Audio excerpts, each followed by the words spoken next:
They say childhood is a short season, but what if it isn't?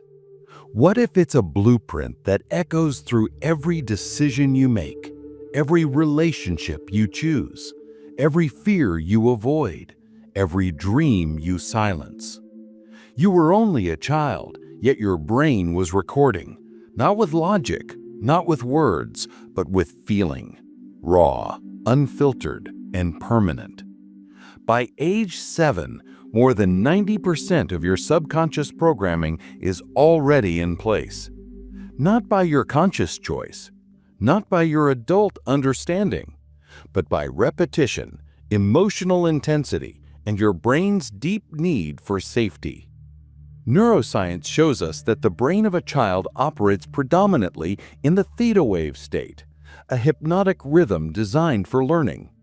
This is nature's way of preparing us to absorb the world around us. But what happens when what we absorb isn't safe, or loving, or true? The limbic system, your emotional brain, records pain faster than logic. It prioritizes survival over truth. And in childhood, survival can mean pleasing the angry parent, hiding your tears, or dimming your joy so someone else doesn't feel threatened by it. Can you remember the first time you were told you were too much or not enough? Maybe you don't, but your body does. Your nervous system does. Your subconscious remembers what your conscious mind had to forget. This is not a blame story. This is a liberation story. Because what was wired in can be rewired. The spiritual text knew what neuroscience is only beginning to prove. In Proverbs 22:6, it says, "Train up a child in the way he should go, and when he is old, he will not depart from it." That's not just a moral instruction, that's a neurological fact.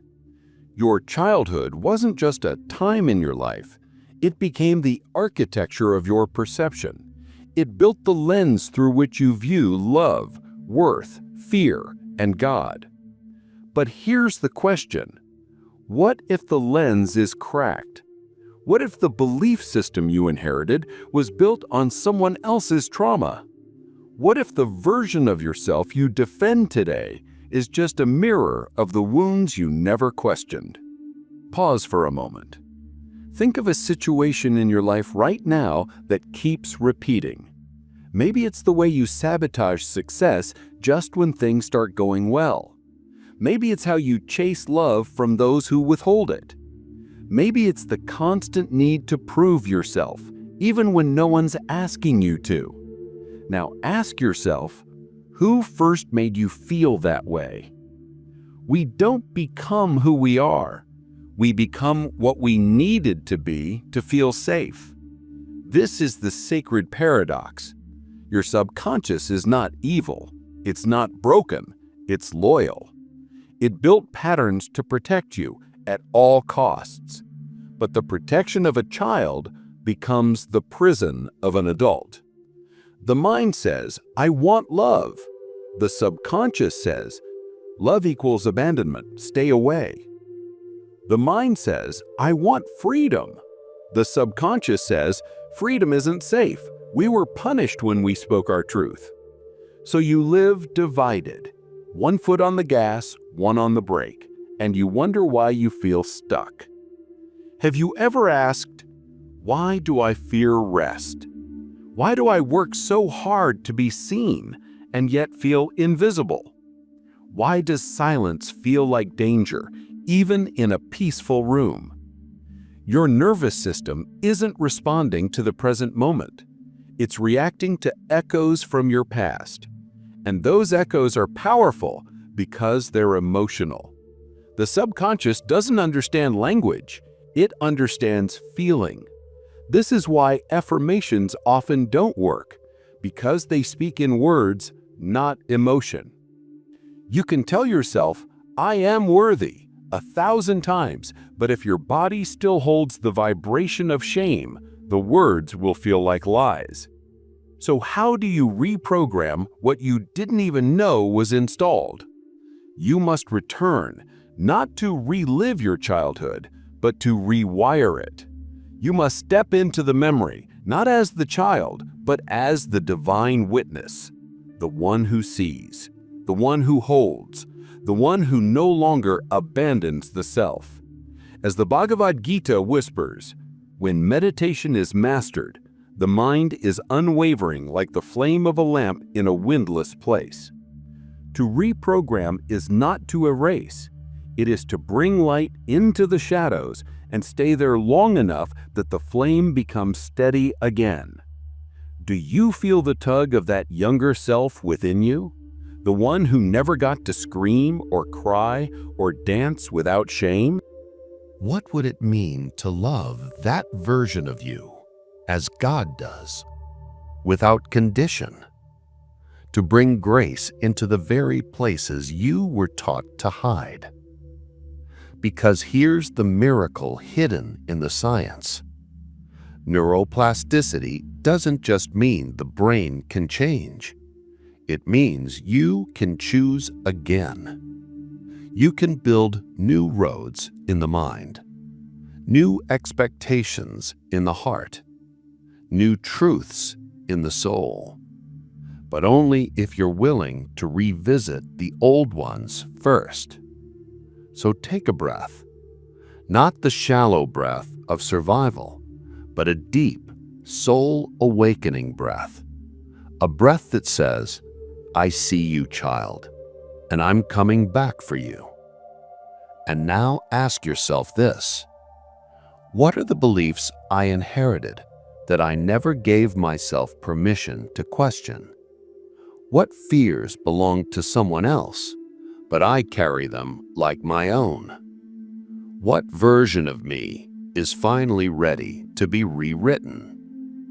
There's a sacred moment that arrives when you realize you are no longer the child that was hurt, but you are still carrying the child that was unheard.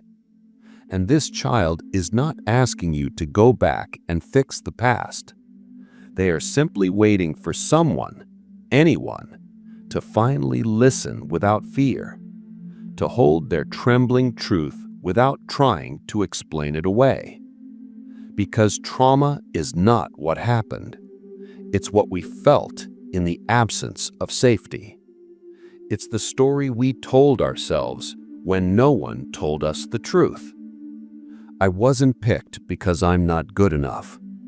She left because I was too much. They were angry because I ruined everything. The child doesn't analyze the adult's pain. They internalize it. And so you grew up learning to shrink yourself, to edit your emotions, to censor your soul, all to remain acceptable in someone else's reality. But now it's time to ask, who benefits from you staying small? Who taught you that joy had to be earned? Who made you feel like your needs were too loud? These are not accusations. They are invitations. Invitations to sit with the wounds that shaped you, not to suffer, but to see, to illuminate the unconscious beliefs that run your life like silent puppeteers, to witness the childhood defenses still operating in your adult decisions. This is not easy work. It's sacred work. Because when you bring presence to pain, you release it from the shadows of shame. Jesus said in John 8:32, "Then you will know the truth, and the truth will set you free." But here's the secret most forget. Freedom isn't just about knowing facts. It's about knowing the self. And the self includes the younger you, the one who never got to speak their truth out loud. Are you willing to meet that child today? Not with judgment, but with reverence. Imagine for a moment. A child is standing in front of you. They look like you. They have your eyes, your voice, your wounds, and they whisper, "Do you see me now?" What would you say? What would it mean to become the parent your inner child always needed? To offer stability where there was chaos, gentleness where there was criticism, curiosity where there was dismissal. Because reprogramming your subconscious isn't about erasing memories. It's about rewriting the meanings you attach to them. The brain, in all its complexity, doesn't distinguish between a real threat and a remembered one. That's why the body still tenses at the tone of voice your father once used. Why your chest tightens when someone walks away, just like they did back then. Why you overachieve, overgive, or overthink just to avoid feeling like that lost, powerless child again. But what if you didn't have to run anymore? What if you could turn inward and instead of fear, meet familiarity? What if healing is just remembering that you've always been worthy of love, not because of what you do, but because of who you are? Can you hold that truth? Neuroplasticity reminds us that the brain is not fixed. The same pathways once carved by pain can now be softened by love, by presence, by conscious reparenting. You can soothe the limbic system not by suppressing emotion, but by offering safety through new experience. Each time you choose compassion over criticism, you're laying a new neural track. Each time you pause and breathe through the discomfort rather than flee, you're reshaping your subconscious map. This is how grace becomes biology. And in this process, your soul returns to its original rhythm. Because the soul was never broken, it was buried beneath years of coping, pleasing, hiding, surviving. But now, it stirs, it remembers, it reaches for the divine light that never left. In the words of the Upanishads, as rivers flow into the sea and lose their name and form, so the enlightened soul merges into the divine and is lost in it. You are not your trauma. You are not your patterns. You are the one aware of them, and that awareness is where your power begins. So ask yourself again, what part of me did I silence in order to be loved? What truth did I bury to keep the peace? And more importantly, am I ready to go back and retrieve it? Not to become the child again, but to become the healer they've been waiting for. Every time you turn toward the younger version of yourself with compassion instead of contempt, something miraculous happens. The timeline begins to collapse. Because in the quantum field of consciousness, time is not linear. The child within you still exists, held in memory, in emotion, in the wiring of your nervous system. And when you show up with presence today, you reach back through time, whispering into the soul of that child. You were never alone. What was once an imprint of fear becomes a template for faith. What was once a scar becomes a symbol, not of pain, but of the grace that carried you through it. We often think awakening is about discovering something new, but it's not. It's about remembering what was buried beneath layers of protection. Your joy, your voice, your intuition, your divine wholeness. So much of what you call personality may actually be protection. Your perfectionism, a shield from criticism. Your silence, a response to being dismissed. Your independence, a scar from being let down. But beneath all of it, there is you. The you that came into this world before the conditioning. The you that knew how to play, to cry, to imagine before anyone told you it was too much. And that self still lives within you, waiting patiently for your return. The journey home is not a sprint. It's not even a straight line. It's a spiral, leading you deeper, not further.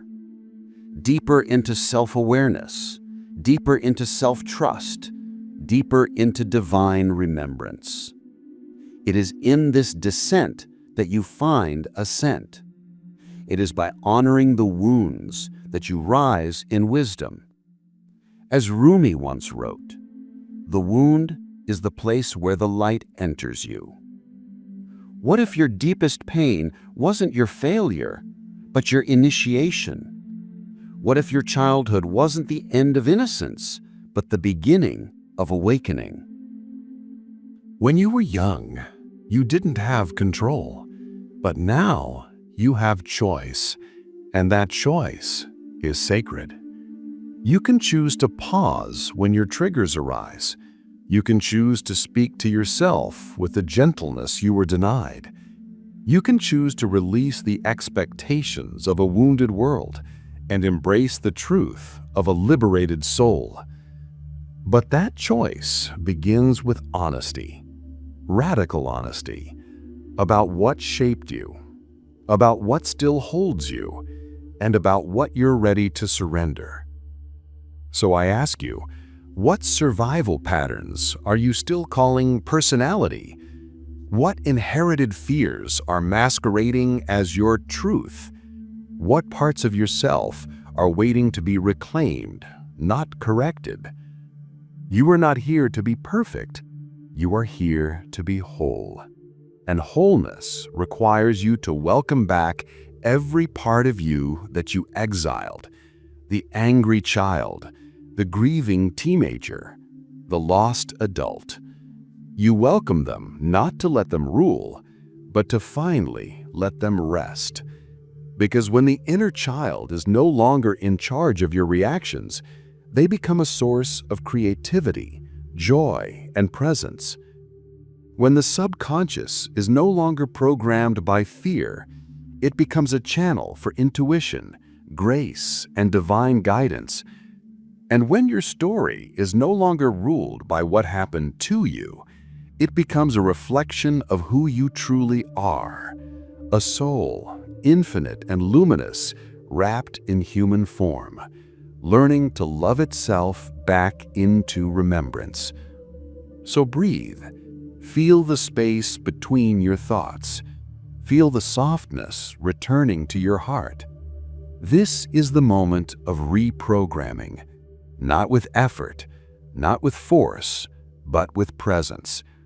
Because presence is the language of the soul, and the soul never forgot who you were. Now it's your turn to remember.